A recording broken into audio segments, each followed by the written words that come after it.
800 TJ thought he had time. He thought the streets loved him enough to protect him. But what happened in July 2024 shook the city. One day, he was laughing on live, bumping out music, flexing like a king. The next, he was laid out on I-94 with bullets in him.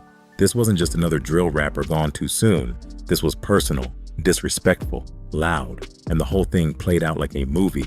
On Instagram, in diss tracks, and through interviews. He said it himself, "You really can't leave." And in the end, that's what trapped him. But what really happened in those final 24 hours? Why did one of the most feared names in the 800 block get caught slipping? And who really backdoored him? Join us as we take a closer look at this story as more than a murder, but as a case of ego, betrayal, clout, and the high price of playing God in the streets. Back in the day, Grove Park Plaza wasn't just another housing project. It was the heartbeat of 800. You had low-income families trying to survive, but you also had young heads grinding, trapping, and claiming their hood like it was all they had. And for the Mickey Cobras, that's exactly what it was. The blocks from 60th to 63rd on Cottage Grove were like a war zone and a home all at once. That's where the name 800 came from. It's Cottage Grove, aka 800 East, and that stretch between 61st and 63rd birthed something deadly. Before they were known as 800, the set used names like Mickey City and Holly Grove. But things changed in 2011. That's when Roselle Diddy Phillips got gunned down, and that hit flipped a switch. Diddy was tight with the younger Mickey Cobras, so in his honor they dropped the old tags and started calling themselves 800 DMG, Diddy Money Gang. Later they turned into 800 DGB, Diddy Grove Boys, and by June 2011 they dropped all that and just went with 800. They weren't moving solo either. Their first solid alliance was with 051 Young Money, another Mickey Cobra branch on 51st and Cottage Grove. Together they formed 800YM and claimed a new renegade identity, Maniac Cobras. They were setting themselves apart from the older generation, but that unity didn't last long. When it came to rivals, 800 inherited more enemies than they could count. Mac Creek, TYMB, STL. The list grew fast. These beefs weren't just over blocks. These were blood feuds going back years, and they turned the streets of Woodlawn into a battlefield. By 2012, 800 was deep in the mix. Drill music was blowing up, and their name hit the scene with rapper Boss Smooth. People were starting to notice, but other sets weren't giving them respect yet. They saw 800 as a young set, still hiding behind 051YM's name. But it didn't take long for 800 to make noise. 2018 came through like a storm. 800 was active, spinning blocks, dropping names and disrespecting the dead in tracks. In August, someone from 800 hit DJ from Taekwon World. While he waited at a bus stop, he caught one in the neck and didn't make it. 800 didn't hide it. In fact, Boss Smooth made it worse by rapping, "DJ Dumb Ass got hit at the bus." This one time, some of 800's biggest rivals were all gathered at a funeral for rapper Dusky the Man. Then came the shots. Over 40 rounds flew. 6 people hit. No one got caught. Cops thought maybe O'Block did it. They even questioned King Von. But back in the streets, 800 was claiming the hit loud and clear. By 2020, things turned even bloodier.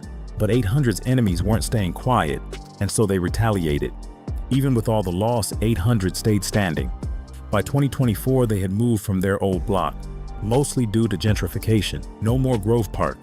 Now they were in Dearborn Homes with OTV 029, or on 75th with Rawtown, or chilling in Frank Block on 80th. But peace didn't last. There's one thing about Chicago drill, it don't come with a warning label. You can go from being the loudest voice in the room to a name on a hoodie overnight. Ty John Bush, better known on the streets as 800 TJ, came out the south side of Chicago with heat already chasing him. Born in Burnside, around 93rd and Cottage, he didn't grow up in a calm household. His pops was in and out of jail, which meant young TJ had to learn fast. By 13, he wasn't just a kid anymore. He was already booked for stealing cars. It wasn't a phase, it was his entry ticket into a darker world. He jumped off the porch and into the street life. In 2016 and 2017, TJ started sliding into a whole different zone, 61st and Cottage Grove. That's 800 territory, the Snakes. The set mostly made up of Mickey Cobras, but in Chicago, every block got its own twist. 800 was more than a name, it was a problem. They weren't just beefing with one or two sets, they had smoke all across the city.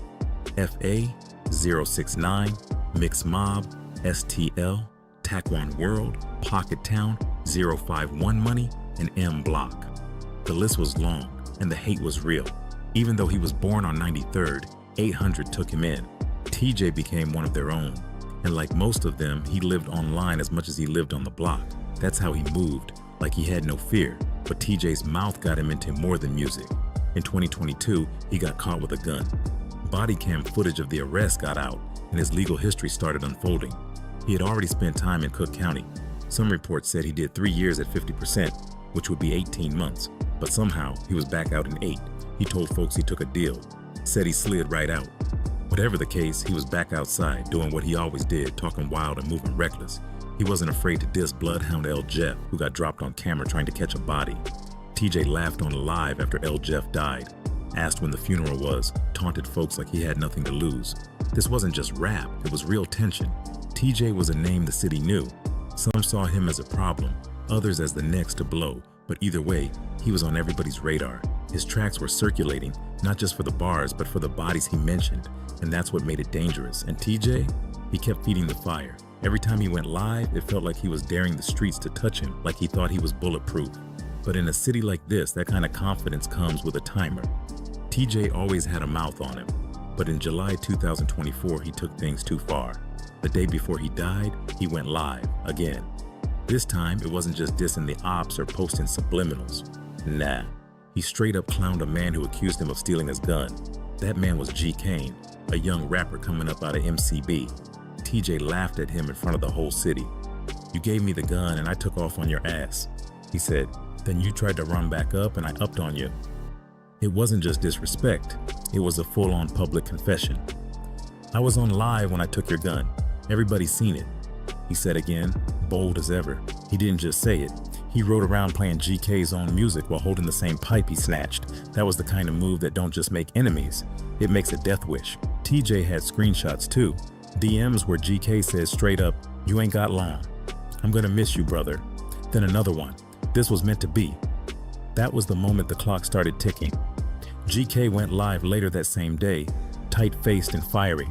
Tell him he got 24 hours to return that, not 23 and a half, not 25, 24 hours. That wasn't no bluff, that was a death sentence, typed and time-stamped. By the next night, July 11th, GK dropped a diss track called Mr. 24. No secret who it was for. He was taunting TJ, making the threat part of the track, and by the next day, the whole thing turned real. July 12th, TJ was in a car on the Dan Ryan Expressway, thinking it was just another ride. Then a Chrysler 300 pulled up, window dropped, and GK leaned out with a Draco. It happened fast, loud, deadly. TJ died in that car before help even got there, just 20 years old, caught up in a war he helped flame.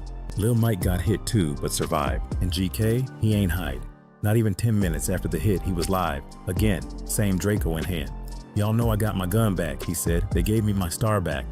He threw up signs like he just won MVP, then dropped the music video for Mr. 24 that same day. Views flew past 65,000 in hours. It wasn't a secret. It was a statement. That video, that live, those bars, they all turned into evidence. Social media became the crime scene. The city knew. The feds were watching. And even months later when GK sat on DJU's couch trying to play dumb, "I don't even know what happened to fool." That smirk said everything. He knew. We all did. Thing is, this ain't the first time Chicago's seen a backdoor go viral. But this one hit different. Because it wasn't just a setup, it was a stage show. The whole thing played out like a drill opera.